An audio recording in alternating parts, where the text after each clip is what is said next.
thrilled, as always, and very blessed to be seated and speaking to this gentleman.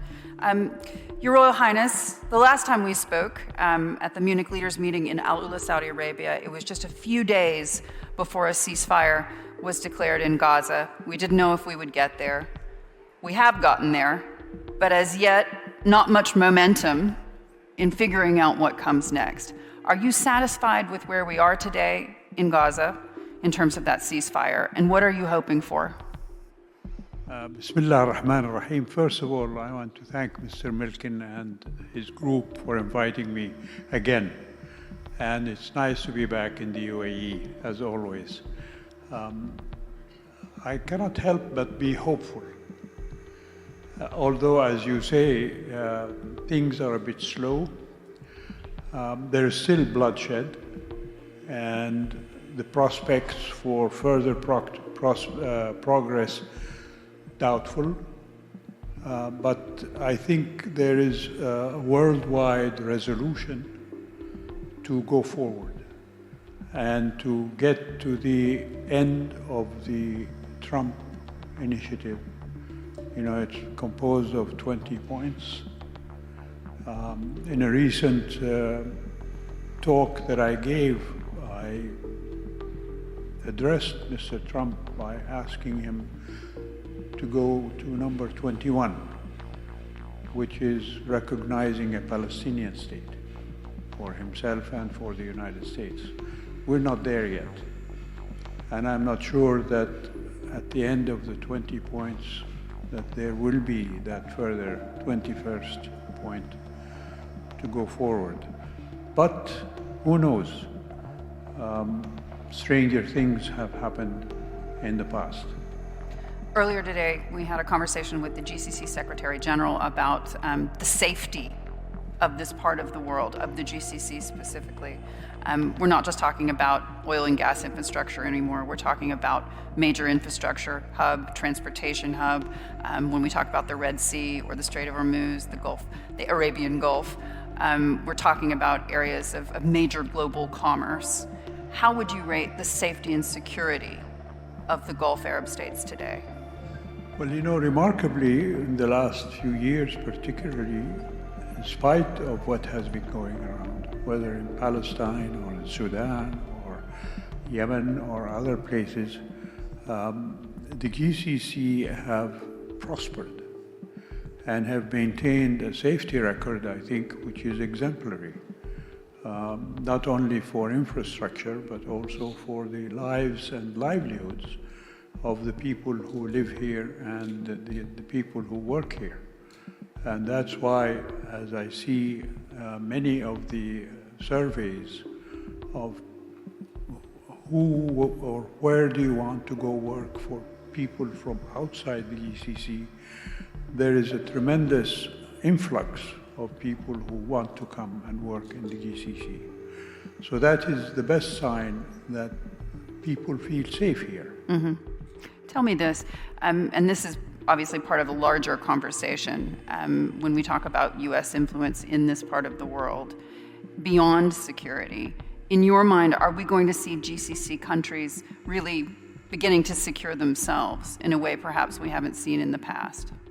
I believe there is such progress happening among the GCC countries, especially as a result of what has been happening. You know, the attack on Qatar by Israel, I think, was not just shocking, but also would probably taken as a warning sign that we need to get our act together as GCC countries to defend ourselves. It's not unusual for us in the GCC to work with friends from outside the GCC, especially on matters of defense. Example of the war to liberate Kuwait, for example, where it was a worldwide effort that brought an end to the Saddam's occupation of Kuwait. And going back a few years to 2019, when the kingdom itself was subjected to an attack by Iran against oil installations, again, that was also another sign that we have to work to be able to defend ourselves. But we also need to bring others with us. Hence, you saw Mr. Trump declaring Qatar, for example, as a country of I can't remember the terminology, but Strategic and security importance. right. But also, the UAE also is enjoying similar status with the United States, but also the recent agreement between Crown Prince Mohammed and President Trump on Saudi Arabia's position as a non-NATO ally was also a sign that we want to work with others so that the defense of the area becomes more than just the GCC. Yeah. And to that point, several years ago when Mohammed bin Salman did his first interview with a U.S. news network that was on CBS, the conversation revolved around whether or not Saudi Arabia would ever consider obtaining a nuclear weapon. In your mind, given the fact that the Gulf countries clearly are upping their own security, do you foresee Saudi Arabia ever obtaining nuclear weapons? In the past, I've said that that is an option that the kingdom must explore seriously. And we heard words from the Crown Prince several years ago that if Iran acquired a nuclear weapon, that the kingdom would also seek to do that. The way that things have developed in the past year or so with the bombing of Iranian installations, nuclear installations, that may have delayed, if you like, Iran's capabilities to acquire nuclear weapons. My personal view is that the issue of nuclear weapons should be comprehensive. It should not be selective. And we already have a nuclear-armed country in our part of the world, which is Israel. Nobody talks about Israel. And so that is something also that should keep us alert and vigilant in trying to achieve what I think would be the best solution for the nuclear issue, which is a zone free of weapons of mass destruction. And in the United Nations... So no nuclear weapons, Israel included? For everybody. And not just nuclear weapons, but weapons of mass destruction in general. And that is something I think that would really put to rest how we enrich uranium, how the nuclear industry can be developed peacefully, and commitments from the 5 permanent members of the Security Council to protect the members of this zone should they come to an agreement. His Royal Highness has worn many hats throughout his career as ambassador to the United States, the United Kingdom, but also as head of Saudi's internal intelligence services. Your Royal Highness, when you look at what is happening in the region today, who is the greatest threat to regional stability? Is it Iran or is it Israel? Well, I think for the moment, definitely it is Israel. We've seen that Iran has been dealt a strong hand by the United States, and events in Lebanon with the diminishing of Hezbollah, the change of regime in Syria have obviously affected Iran's ability to affect and to influence events in the broader Middle East. Israel, I think, is feeling its oats, if I can say that, by bombing Syria almost on a daily basis, continuing to bomb Palestinians, whether in Gaza or the West Bank, and also in Lebanon, where there's supposed to be a ceasefire. So that is definitely not a harbinger of peace in our part of the world. So in my view, it is Israel now that is the troublemaker and should be reined in, not just by the United States, but also by the world community. Tell me this, when you look at what's happened in Syria over the last year, You mentioned Israel's actions there. In your mind, are we ever going to see Israel and Syria in a peace deal? I saw an interview of Professor Mersheimer, famous for his positions on international relations, but nowadays especially about Israel. And he expressed the view that since the time of the establishment of Israel, back in 1948, that successive Israeli prime ministers have sometimes expressed publicly their view that the countries around them, around Israel, should be weak so that they don't affect the security of Israel. It's certainly the case with Lebanon. And not just Lebanon, but it is happening in Syria. And the way that the Netanyahu government is dealing with Syria is definitely trying to keep it weak and trying to perhaps even work to divide Syria into subdivisions. Who knows where that will end? So it is from that perspective, I think, where I mentioned that the world should come together and rein in the ability of Israel to use its military might for that purpose. Walk me through how you read Turkey today. Because over the last 20 years of covering the region, I've watched gunboats go up and down the Bosphorus, planes shot down, and an aggressive, president in Recep Erdogan. In your mind, Turkey's stance today, are they dangerous? I'm seeing Turkey actually as being very positive in the last couple of years or so, maybe even longer. Why? Well, I think for their own interest. And they've recognized that the positions they took previously, particularly in, if you like, not just opposing, but trying to show a position of leadership in our part of the world, disregarding the interests of other countries like Saudi Arabia and other GCC countries, did not get them anywhere.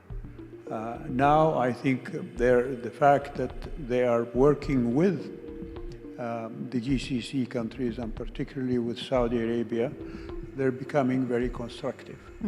And Turkey has a big role to play in our part of the world. Let's not forget, 600 years of Ottoman rule in our part of the world should have some impact on the rest of us, and hopefully constructively, not negatively. And I think President Erdogan has come around to that view rather than trying to a one-upmanship policy in our part of the world. So a recalibration by the Turks? I think so, and I think it's working. Tell me this, U.S. influence in the region. It's a conversation that you and I have had many times. Yes. How do you see the United States today? Well, it's difficult to see a cheerful view of the United States because of the divisions within the United States. And it's not just right and left. I think it goes deeper than that. It is unfortunate. I spent most of my youth in the United States as a student, and then as Director of Intelligence, I worked with America for many years, and then as ambassador for a short time. America today is waging an internal struggle, along with what it does abroad. And that is not for the betterment of peace in any part of the world, because of America's unique position as truly the strongest country, not just militarily, but in terms of economy, in terms of entertainment. And wherever you go, the entertainment business is ruled by the United States. In terms of literature, Surveys that I've seen show that the number of books published in the United States far exceeds anything anywhere else. And so it is culture, it is economy, it is military strength. They're all part of the United States. And we benefit from those activities in those aspects of American society. But yet, those of us who enjoy and respect the American people wish that they would be more aligned together than they are now. In order to project strength? Well, in order to project peace. I think America in the past has played an important role in bringing peace, not mentioning the historic intervention of America in the liberation of Kuwait. If it wasn't for the United States, Saddam maybe would still be ruling Kuwait and maybe expanding into Saudi Arabia and other parts. So for that purpose, America can be a peaceful and a peacemaking partner and reliably so. The fact that they're engaged in this internal struggle for themselves and still trying to find an American identity is very disturbing. Yeah. Tell me this, when you look at what's happening in Europe today, whether it be in the United Kingdom, France, Germany, elsewhere, the immigration debate is top of the headlines. Many say that this is causing far-right movements to gain momentum. How worried are you about the immigration issues in Europe? It's difficult for someone like me to look from the outside and try to put my place in the place of an average citizen in Europe, in any of the European countries, and see what is happening there, what is on issue of immigration, whether it is on issues of available resources. Many of these European countries are taxing their people to the hilt, and instead of giving to the people, they're actually taking from them.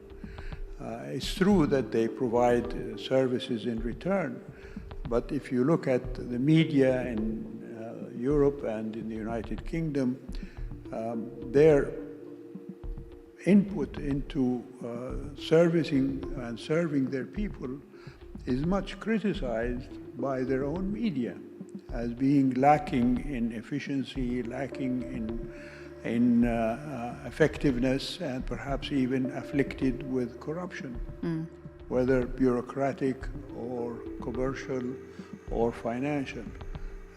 So it's not a happy state in Europe, and it's not just immigration. But also I think it is a question of identity.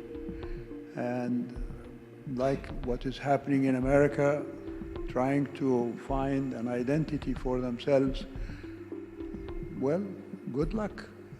And they know that they have a history, not just in Europe, but in the rest of us, through their colonial enterprises in the rest of the world, but also working with other people and so on.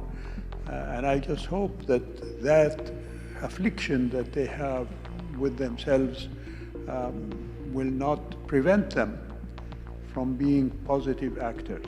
One example of that, of course, is the work that France did with Saudi Arabia in getting recognition for the Palestinian state. It showed a very effective capability that a European country can lead. And also Norway, let us not forget the role of Norway from the 90s when they put together the Oslo Accords, and subsequently working with France and Saudi Arabia on getting a Palestinian state recognized. So there are things that Europe can do. But again, the internal struggles that they have, whether it is over immigration, whether it is over social services, whether over issues of cultural identity even, puts them back a little bit, and they're more on the back foot than going forward.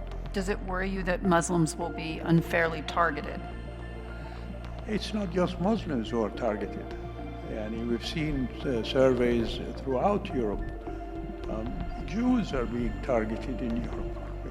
If you can imagine, after the Second World War and the issue of the Holocaust, and then see a resurgence now of so-called anti-Semitism, although I think that is a misnomer because it's only exclusive to the Jews. But it is something unthinkable to be happening, having gone through the experience of the Second World War. But Muslims as well, as you said, I think also there are ethnic issues involved here, not just religious issues, whether it is African or East European or Asian or whatever. There are double standards when it comes to dealing with issues. We've seen that very visibly over the Ukraine issue, when the Ukrainian people poured into the rest of Europe after the Russian invasion, how they were treated and how others who were not from European stock, if you like, were not equally treated like them. So those are issues that have to be faced and resolved by the Europeans. Tell me this, you've watched these movements like Al-Qaeda, ISIS, Daesh, and other militant groups grow and fade. In your mind, is the region still vulnerable to that kind of ideology today? Or have we moved or turned a corner? My view is that the issues of terrorism and us and them will always be with us and have been with us historically, and not confined to one area geographically or one aberration of religious interpretation or any other distinctions that might arise. But nonetheless, recently, I think the fact that the issue of Palestine has been so dramatically and I would say tragically left to become what it has with the Israeli destruction of Gaza and the killing of so many Palestinians in that time. These are the seeds for more of those extremist and nihilistic developments that brought about Al-Qaeda and the so-called Islamic State and other offshoots, the lone wolf operators, etc. And it is only by resolving those political tragedies like Palestine that you can meet the challenge and face down the appeal of these ideas and nihilism that rises up from the effects of those tragedies. You've seen this over decades. In your mind, is Western society, Gulf society, global society prepared for the next wave of terrorism? I wish I had a crystal ball to be able to answer that question. But let me say that there are mechanisms that are in place and have been worked at for many years. For example, the Center for Counterterrorism at the United Nations. If you remember, that idea was put forward by Saudi Arabia back in, I think it was 2005, by the late King Abdullah of Saudi Arabia.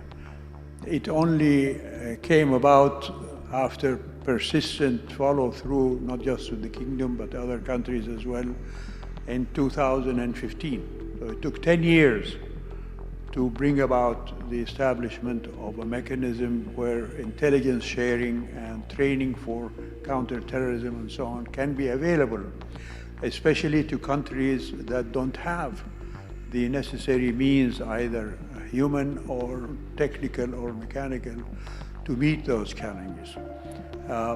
Nowadays, in the kingdom, for example, there was the establishment of the Islamic Counterterrorism Association, I think it is called, which brought together more than 42 Muslim countries to look at the issue of terrorism and share know-how and skills in meeting that challenge.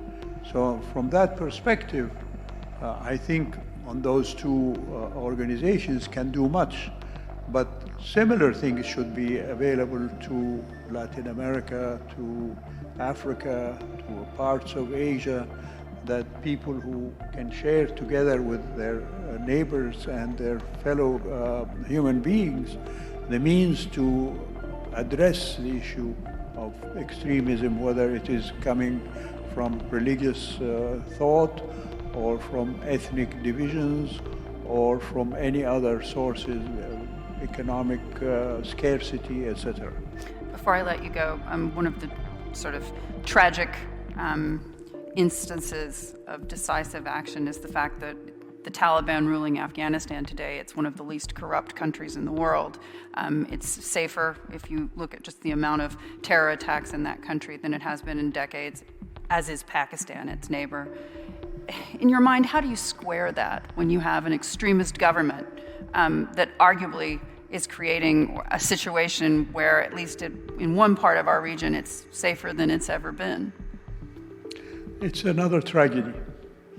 And the people who are paying the price, basically, are the Afghan people because of the misconduct and the misrule of the people who are in charge now within the Taliban. And I am not privy to official engagement with what is happening in Afghanistan, but I see what is written in the press and hear what is said by statespeople and officials about what's happening in Afghanistan. It's a continuing tragedy. I worked with many Afghans during my lifetime, and they have amazing characters of dignity and worth and generosity and so on. But they also have those who are not like that, who are prone to violence and things like that, whether it is tribal or it is sectarian or any other subdivision thereof. And the fact that, as you said, the Taliban are continuing to afflict the Afghan people with their misrule is a terrible development that should be handled worldwide. The fact that the countries in the world are not willing to give them the political and diplomatic recognition that they are seeking is a sign that people recognize what is happening in Afghanistan is unacceptable. But in the end, it is the average Afghani that pays the price. The only way that the kingdom, for example, is dealing with that is to try to give through non-governmental organizations and worldwide organizations through the United Nations and so on, humanitarian assistance to the people of Afghanistan. But it's an ongoing tragedy, and it's very, very heartbreaking. Do you see it as like a bad penny, a problem that could resurface? Absolutely, absolutely, and it's terrible. Your Royal Highness, we have to wrap up. Thank you so much for joining us. Thank you so much. Thank you. Thank you very much.